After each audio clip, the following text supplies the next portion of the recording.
Hey everyone, it's Two Brain Cell here. I'm currently a challenger player on the NA ladder, and I want to talk to you guys today about late game positioning for Kayle from the Kayle perspective specifically versus three of the most meta comps: Aurelion Sol, Olaf, and in the Kayle versus Kayle mirror matchup. Obviously, there are a lot of other comps that exist in the meta right now, but these three are three of the most prevalent, especially higher up in the ladder for late game compositions. I also wanted to do a video earlier, or I tried to record a video earlier of all the iterations of these matchups. So from both the Kayle perspective as well as the ASO and Olaf perspective for the other matchups. But that video ended up being a little bit too long. So for now, let's just talk about Kayle. So without further ado, let's get right into it. So on the left here, you'll see a pretty standard Kayle Divine comp. Obviously, again, there are different iterations of this comp with Vanguard's Frontline or with Six Divine or with more Executioners or whatnot, right? But this is a pretty standard one given a given no chosen requirement, right? It basically fulfills all your needs with two Executioners, with four Divine, Mystics, and Adept, right? And depending on your chosen, you can maximize efficiency one way or the other, right? And so I like to think about late game compositions as how do you or as how does your composition do damage and how does it achieve that, right? And so the Kayle composition really, assuming you're running a scaling attack speed item on the Kayle, either Duelist Spat or Rage Blade, right? Kayle compositions want to get the Kayle into Ascension, right? And then stack as much attack speed on her and protect her so that she can just dish out a bunch of damage, right? And in terms of late game positioning, you want to think about how the enemy team can disrupt that, right? And so let's look at the Aurelion Sol side of the matchup first. So on the right here, we have a pretty standard Aurelion Sol composition. Now, obviously, you can make arguments as to whether 9 Elderwood is better or whatnot. But assuming mage chosen here, let's just look at the 5 mages version of Aurelion Sol first. So the way that Aurelion Sol usually wants to disrupt Kayle is just killing her, right? And so the way that ASO achieves that is to position in the opposite corner of the Kayle, right? So that both casts of the ASO ultimate hit the Kayle and she dies and there's no more DPS and you win the fight, right? So as the Kayle player on that matchup, obviously the most important thing is to try and position Kayle on the same side as Aurelion Sol while having a bait unit on the opposite side so that Aurelion Sol is ulting that. So usually what you would do is put something like Yuumi over here, right? Now Yuumi has her issues when it comes to being a bait unit because her ultimate does have her ulting onto one of your other units, right? But usually if she doesn't have mana items and you put her so far away from the fight, she won't get the ult off before Aurelion Sol starts to ult, right? If you find that Yuumi is ulting a little bit too fast, you can obviously switch it and put Kindred over here, right? And that's completely fine, right? But yeah, so the general first tip in the Kayle versus Aurelion Sol matchup is to bait out Aurelion Sol ultimate by putting a bait unit in the opposite corner and positioning your Kayle on the same side as Aurelion Sol so that she can ascend, get her DPS off, and hopefully kill the whole team before the second round of ultimates from the mages, right? Now, if the Aurelion Sol is really stacked with items and just one-shots your Yuumi, there are definitely cases where the ASO one-shots the Yuumi and then the second cast it hits the Kayle and either takes the Kayle super low or maybe just outright kills the Kayle if she hasn't popped Divine yet, right? And so in cases like that, right, you might have to think about swapping or it to lower the efficiency on one of your synergies. So what I like to do sometimes is maybe take out a Divine unit, right? Such as the Nasus, or maybe even take out Siphoners by taking out Morgana and slotting in something like a Nazir, right? So where is Azir on this? Yeah, let's just do this for now, right? And we can take Morgana out. Let's say we want to take Morgana out, right? So what Azir provides to this equation is, first of all, another unit that you can put in the corner, but also Sand Soldiers that you can put in the corner as well. So what I like to do is a positioning that looks something like this, right? Where there are now 3 different targets that don't really line up with each other that are potentially the furthest target for Aurelion Sol to ult. So in this sort of positioning, if you've done your positioning correctly and the Aurelion Sol is on the same side as you, so where my mouse is right now, right? Oftentimes what will happen is it'll ult this soldier first, right? And if it kills this soldier, then it'll ult maybe this soldier second, right? And if it kills that soldier, then it'll ult Azir third, right? And with this sort of positioning, right, you can sometimes guarantee that the Aurelion Sol will never hit your Kayle with his ultimate, even if it gets 2 or 3 casts off during a fight, which it hopefully shouldn't if your Kayle is strong enough, right? But with this sort of positioning, it can be really important to, it can be really vital to dodging all of the damage from ASOL, right? And so because these two compositions are quite binary in how they want to achieve their fight, because for example, like the CC from this Aurelion Sol comp will almost never hit the Kayle, and vice versa with the CC from the Kayle comp, it'll almost never hit the Aurelion Sol, right? These two carries are positioned a little bit too far back and out of harm's way generally, so that you don't usually have as much dynamic interactions during the fight, right? But because they are so binary, they're sometimes easy to predict, right, and easy to manipulate, right? And so doing something like this with the Azir, again, right, this is definitely lowering your damage and sustain, right, and lowering the efficiency in terms of the traits that you have, right? But with a unit like Aurelion Sol, whose damage is very easily predictable in terms of where it's going to be, right, you can definitely manipulate the fight a little bit more with a unit like Azir.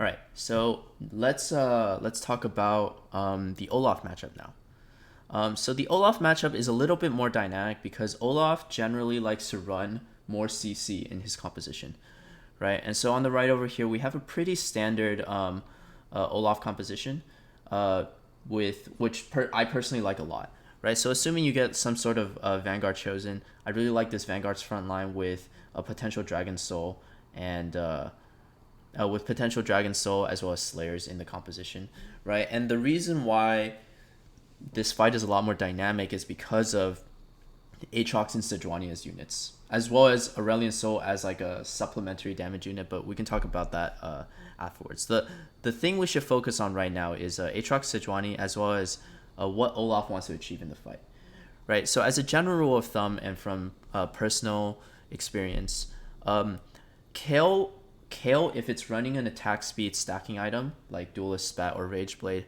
has higher potential DPS at the end of fights that Olaf can't match. But Olaf, when it pops his ultimate, right, has more DPS in that moment. So there's about a 2 to 3 second window where Olaf is doing more damage than Kayle, right? And Kayle needs time as well as, DPS uptime in order to get herself to the point where she's doing more damage than Olaf, right?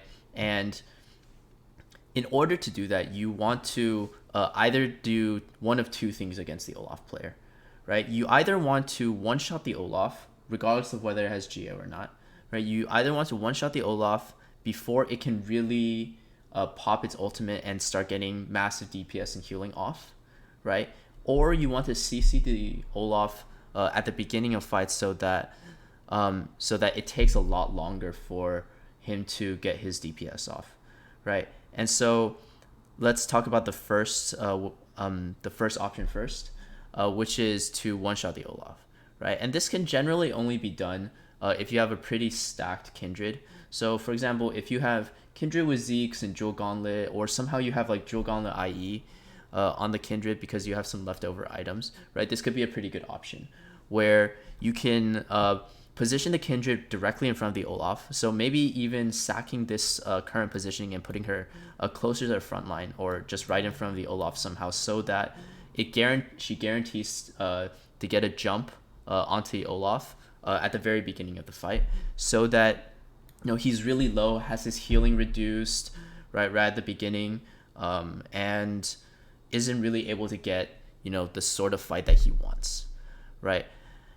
If you think that you don't have enough upfront DPS, which is which is very rare in this Kayle composition. So unless you have a really stacked kindred, it's very hard to itemize or slot units in that have upfront DPS at the beginning of fights against Olaf, right? Then your best bet is to generally try and CC him, which can usually be done in the form of Aurelia and Jax, right? So you want to position the Aurelia across from the Olaf such that he gets hit with the disarm before he can pop his ultimate. The Jax pops his ultimate and is dodging all of Olaf's auto attacks so that he can't generate enough mana to pop his ultimate, right? And if you're very lucky, Jax can even stun Olaf before he pops his ultimate, and you can win the fight off of that, right? So basically, the general gist of these two comps interaction is that you want to buy time for the Kayle so that she stacks as much attack speed and damage as possible before the Olaf kills your entire team, right? Now, the Olaf composition has a couple ways of dealing with this, mainly Sejuani and Aatrox, right? Which are very difficult for Kayle to deal with, especially if you weren't able to get a QS onto your Kayle, right? And so the big one to talk about first is Aatrox, right? And so obviously, as most of you know, Aatrox pulls the two furthest units on the board, and and CCs them, and it's very difficult for Kayle to deal with without QS because generally you want to corner your Kayle positioning, right? And so the easy way to deal with that obviously is to just swap Kindred and Kayle, right? And it makes it so that and for example put the Yuumi over here, assuming you don't have Azir soldiers or anything, right? And therefore the Aatrox is going to pull the Kindred and the Yuumi, right, rather than your Kayle, and your Kayle can keep attacking, right? And it's worth it to sack your corner positioning so that Kayle can stand still and keep auto attacking and not get hit by any CC, right? The problem comes sometimes when the Aatrox is really strong and doesn't die until its second cast, right? And so if you find that the Aatrox is getting a second cast off and therefore it pulls the Kindred and the Yuumi, sure, right? But now your Kayle is the furthest unit away from it, and if it gets its second cast off, it's going to pull the Kayle, right? You can do something similar to what we were talking about in the ASO composition and actually have soldiers here, right? Or maybe even soldiers in the corner here, so that you can account for that second cast of Aatrox ultimate. And so those are generally the interactions that you get between the Kayle and the Olaf composition. And finally, let's take a look at Kayle versus Kayle matchups. So let's just full screen it over here. So Kayle versus Kayle matchups are very, very item dependent, right? And so what I mean by that is, first of all, RFC, which is one of the core items on Kayle, right, makes a big difference in this matchup. If you have the RFC and the opponent doesn't have an RFC, you generally want to just position in the opposite corner from the Kayle. So where my mouse is where you would imagine the enemy Kayle is, because in Kayle versus Kayle matchups, oftentimes what happens is both teams have their entire team die, and it's just a Kayle versus Kayle at the end. And the amount of time it takes for their Kayle to walk up to your Kayle to get in range to auto attack is enough time for your Kayle to just kill the enemy Kayle, right? Assuming relatively equal items and not something a little bit unlucky like rolling healing on Hodge or having a Gunblade or something like that, right? And if you're the one who doesn't have the RFC, then you definitely want to position your Kayle on the same side as the enemy Kayle, right, to nullify that sort of range advantage that the enemy Kayle has. Another thing that you can take advantage of is that Kayle's auto attack wave works somewhat similarly to, or you can think about it somewhat similarly to Aurelion Sol's ultimate, in that it only does AoE damage, right, in the direction that it's cast, right?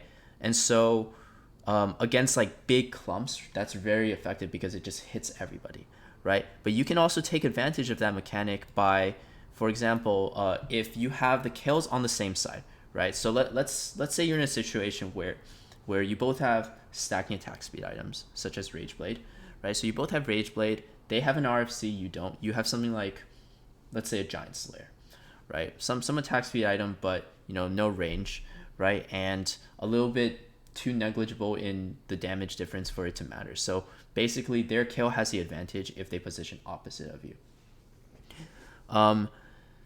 So you want to position your Kayle on the same side, of course, to try to nullify the range advantage. And then you can also position your entire front line, in the opposite side of the enemy Kayle.